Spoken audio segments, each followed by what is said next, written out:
All right, go. Howdy, I'm Lincoln. I want to tell you a story about community. My friend Brian and I own iCrontic.com. It's an online community where we talk about technology, gaming, all sorts of geeky things. We've been doing it for a long time now. About 5 years ago, I moved to Warren from Pennsylvania for a job. Try explaining that to people. I moved to Detroit for a job. The weird looks never end. We have hundreds of friends from all over the world who come to Warren all the time to visit us.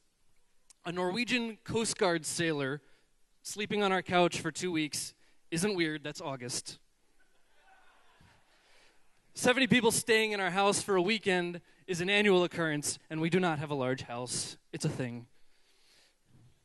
But our friends get funny looks when they come here, when they tell their friends they're vacationing in Detroit. You're doing what in Detroit?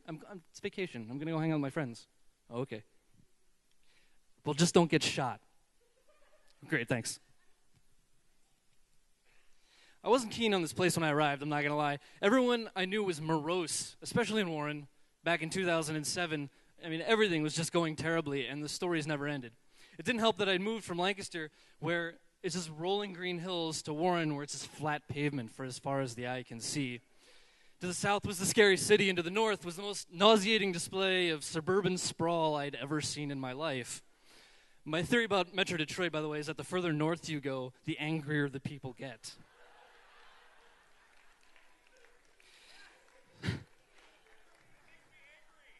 So Brian and I started talking about moving into Detroit, so we started this blog, intodetroit.com, to talk about how that was going. And I started looking online for a single-family house to be big enough to accommodate all these people that visit us all the time. So I found this really beat-up Queen Anne home in Woodbridge that I just fell in love with. Needed a ton of repairs, but the potential was just unbelievable. I took a tour of the house, but what made me decide to move there was actually lunch afterwards at the Woodbridge pub. There are dozens of great watering holes in Detroit, and I think the Woodbridge pub is one of the best, but it wasn't the quality of the food that changed my mind that day. It was being in the dining room. Wasn't full of downtown office workers. It was full of people from the community. The energy was palpable in there, and I wanted to be a part of that. It was really something special. And I made an offer on the house 2 days later. When I walk my dog in Warren, many neighbors ignore my greetings entirely. One day, I was walking along, my dog was sniffing someone's yard, and a guy pokes his head out of the house and says, "Not on the lawn, please." Do you want him to go in the driveway? So, I only know one neighbor in Warren that I regularly speak to. But in Woodbridge, I can't take 10 steps outside without a new neighbor rushing over to tell me their life story. I know at least 30 people in Woodbridge, and I haven't even moved there yet. I know one person in Warren after 5 years. So what would happen if Chili's on Hall Road burnt down? You go 5 miles to the next one, right? What would happen if the Woodbridge pub burnt down? We'd be down there rebuilding that thing the moment it cooled off. I got a flyer the other day about a sensory garden being built in Scripps Park down the road from my house. A flyer. They wanted my help. That's awesome.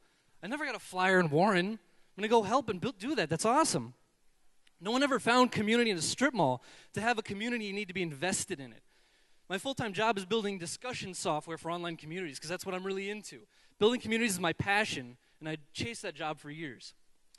So I've been doing it online, and now I'm really excited that I finally found a place where I can do it in person. And as a new homeowner, I really realized that the real investment for me was not in land or structure, but a stake in that community. It's the best investment you can make, and it's paying off for me on a daily basis. Members of Iconic are doing some pretty amazing things in Detroit already. They invested money in the community. They gave me over $11,000 to help fix this house. They invest their time in it. They spent hundreds of man-hours at my house helping to build this place up because it's where they're going to hang out. Even our contractor is part of the Iconic community and does us favor after favor. Buying that house for myself would be crazy. It'd be irrational. Hey, Lincoln, are you handy? No. But buying it for my community made perfect sense.